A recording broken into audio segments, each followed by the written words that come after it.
परीक्षित ने कहा, महाराज अब आप हमें इस पृथ्वी के बारे में, भूगोल खगोल के बारे में बतलाएं।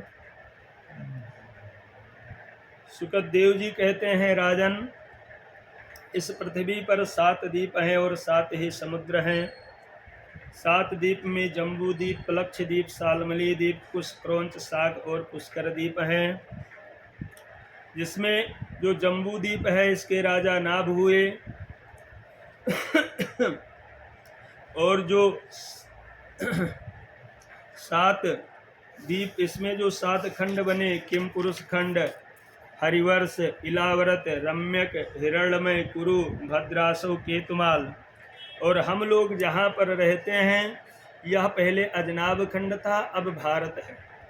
और हमारे भारत में जितना हम देख रहे हैं इससे बहुत बड़ा विशालकाय क्षेत्र था। आज का जो पाकिस्तान, बांग्लादेश, अफगानिस्तान, म्यांमार तक है, ये सब भारत के ही पार्ट थे, भारत ही था। तो इसमें 3 भरत हुए, एक भगवान राम के भाई भरत, एक शकुंतला के पुत्र भरत और एक जड़ भरत जी, जिनके नाम पर हमारे अजनाब खंड का नाम भारत पड़ा। भारतवर्ष ही है जो कर्म भूमि है, बाकी जितना भी सृष्टि में है सब भोग भूमि है। आपको और कहीं नहीं मिलेगा वासुदेव कुटुंबकम की भावना। अतिथि देवो भव और कहीं मिलता है? और तो हर जगह व्यापार है। और दुनिया के लिए यह जो पृथ्वी है व्यापार है, लेकिन भारत के लिए यह एक परिवार है, क्योंकि भारत में ही वासुदेव कुटुंबकम की भावना है। तो भारत भूमि की ऐसी महानता है, ऐसी विशेषता है कि देवता लोग भी भारत में आने के लिए तरसते हैं। परीक्षित ने कहा, महाराज देवता लोग तो हमसे बहुत ऊपर हैं, प्रायः हम लोग देवताओं की शरणागति लेते हैं, पूजन करते हैं, तो देवता लोग भारत में आने के लिए क्यों तरसते हैं? सुखदेव जी कहते हैं, राजन इसके लिए मैं आपको एक दृष्टांत देता हूँ। हम जो भारतवासी हैं देवताओं से बहुत अच्छे। एक राजा थे, तो एक दिन राजा ने प्रजा में घोषणा किया कि कल प्रातः हम खजाना लुटाएंगे और हमारे खजाने में कुछ लोहे हैं और कुछ चांदी के वस्तु हैं। तो जो पहले आएगा उसको पहले चांदी का खजाना खुलेगा और बाद में लोहे का। तो आप लोग प्रयास करना कि पहले आओ तो आपको चांदी मिलेगी। अब जितने भी राज्य के निवासी थे सबने अपने घर पे चर्चा की और सबने जो है, अब हम लोग अलार्म लगा लेते कितने बजे जगना है ना, तो सबने एक विचार बनाया कि हमें सबसे पहले सुबह जगना है। और ये तो छोड़ दीजिए, अभी गैस की किल्लत हुई है, गैस की दुकान खुलनी है 9 बजे और लाइन में लग जाते लोग सुबह 4 बजे, मिलनी 9 बजे के बाद ही है। तो जिस चीज़ की कमी होती है उसके लिए ऐसी लाइन लगती है कि पूछिए मत। तो अब सब अपने घर में जाके चर्चा की कि सबसे पहले सुबह मैं जाऊंगा तो चांदी मिलेगा। और सबने अपने पत्नियों से, प्रायः हमारी घर की माताएं सुबह जल्दी उठ जाती हैं, हम लोग तो पड़े रहते हैं और माताएं बहुत जल्दी उठ जाती सुबह, तो सबने जिम्मेवारी दी कि सुबह जल्दी जगा देना। अब भाई सुबह हुआ तो सबकी पत्नियों ने जगाया और खुद भी साथ, और राजा के दरबार में पहुंच गए। और कुछ जो आलसी थे वो थोड़ा बाद में जगे तो पीछे लाइन लगा उनका। अब राजा ने खजाना खोला और चांदी लुटाने लगे, और सबने जो जिनको मिला अपने झोले में, थैले में, बैग में, जेब में भर भर के लेते गए। अब धीरे धीरे चांदी का जो है खजाना खाली हो गया। अब बचे लोहे के राड और सरिया। अब जिनको चांदी मिला वही तो बड़े प्रसन्न हैं, लेकिन जब लोहे की बारी आई तो कोई आगे ही नहीं बढ़ रहा है। लेकिन फिर भी अब राजा का आदेश है तो जाना तो पड़ेगा। तो जो बाद में गए सबको राजा ने लोहे के वस्तु, छड़ा था, सरिया था, जो भी था, दिया। जब लोहा भी खत्म हो गया तो राजा ने कहा जिनको चांदी मिला वे बड़े भाग्यशाली हैं, आप लोग अपने घर जाओ, और जिनको लोहा मिला है वो हमारे राज्य में अभी रहो, हम आपका कुछ और व्यवस्था। तो कुछ लोग तो चले गए, लेकिन कुछ लोग जो ज़्यादा ही चालाक थे उनको लगा कि देखें आखिर इन लोगों को रोककर करेंगे क्या। तो राजा ने जब लोहे वाले को एक लाइन में लगाया, तो एक हमारे यहाँ मड़ी होती है, पारस मड़ी, तो पारस मणि का स्वभाव होता है, यदि आप उसको सोने से टच करेंगे तो लोहे से, तो सोना बन जाता है। तो राजा ने जितने भी सोने वाले थे वो पारस मणि दी कि सब अपने अपने लोहे से टच कर लो। तो सबने धीरे धीरे करके टच किया, तो सबका जो लोहा था वो सोना बन गया। अब जितने चांदी वाले थे सब बेचारे पछता रहे हैं कि थोड़ा सा लेट से ही आते तो ठीक था।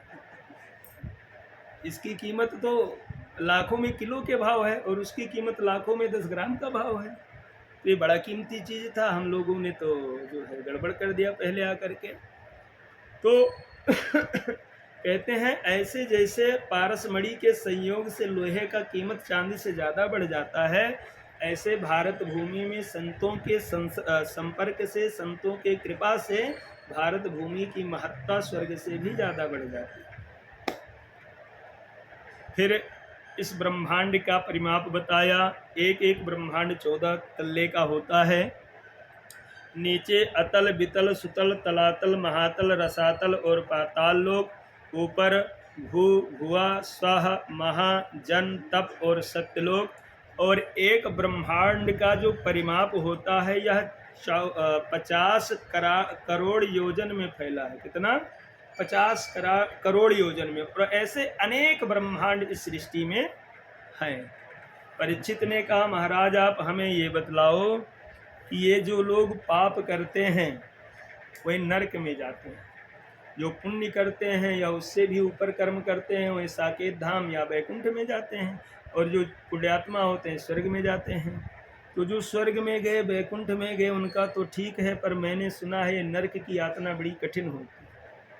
और नरक भी 28 प्रकार के हैं, उसमें भी अलग अलग कैटेगरी है।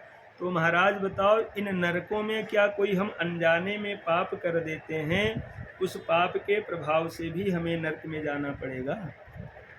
सुखदेव जी ने कहा, राजन पाप जाने में हो या अनजाने में हो, उसका फल तो आपको भोगना पड़ेगा।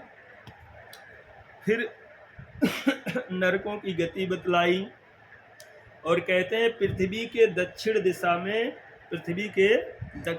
में 99,000 योजन नीचे 28 प्रकार के नरक हैं। ये जो हमारी पृथ्वी है, पृथ्वी का दक्षिण दिशा में नीचे जाइए 99,000 योजन, मतलब 1000 को 12 से गुणा कर दीजिए 1 लाख को, तो 12 लाख किलोमीटर नीचे 28 प्रकार के नरक हैं। तामिश्रित, अंध तामिश्रित, रोरो, महारोरो, कुंभीपाक, कालसूत्र, ऐसे नरकों की व्यवस्था बतलाई। तत्र यस्तुः परवित्त तापयत् कलत्राण अपहरत् सही कालपाशबद्धो यम कुरुषेरति भयानके तामिश्रे नरके बलान निपातते। जो लोग दूसरे के धन को लूटते हैं, दूसरे के बच्चों का अपहरण करते हैं, दूसरे को धोखा देते हैं, दूसरे के पत्नी का अपहरण करते हैं, ऐसे व्यक्ति को यम के दूत तामिश्रित नामक नरक में डालते हैं, जिसकी भूमि जल रही होती है, तांबे के भांत लाल होती है, और वह व्यक्ति बहुत कष्ट प्राप्त करते हैं। और जो व्यक्ति अपने घर अतिथि को आया हुआ देखकर उनसे परेशान होते हैं कि हम लोग खा पी कर सो गए थे, ये भी आकर टपक गए, इनके लिए भी परेशान। तो जो अतिथि का सत्कार नहीं करते, उनके प्रति द्वेष की भावना रखते हैं, ऐसे व्यक्ति को रोरो नामक नरक में जाना पड़ता है। हमारे यहाँ पंचदेव बलि का विधान था। गौग्रास, कौवे के लिए, चींटियों के लिए भोजन निकालते। मनुष्य को छोड़ दीजिए, हम लोग जीव जंतुओं का भी ख्याल रखते थे। खाना बनाने उससे पहले आटा लगाते थे, तो मछली के लिए डालने के लिए रखा जाता था। जब बनता था तो पहली रोटी गाय को देने के लिए रखा जाता था, और लास्ट वाली रोटी कुत्ते के लिए रखा जाता था। जब ग्रास निकालते थे खाने से पहले भोग लगा करके, तो कौवे को ले जाकर देते थे।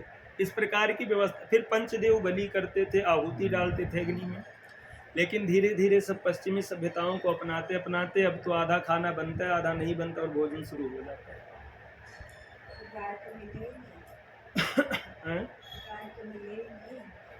हाँ, नहीं खाते।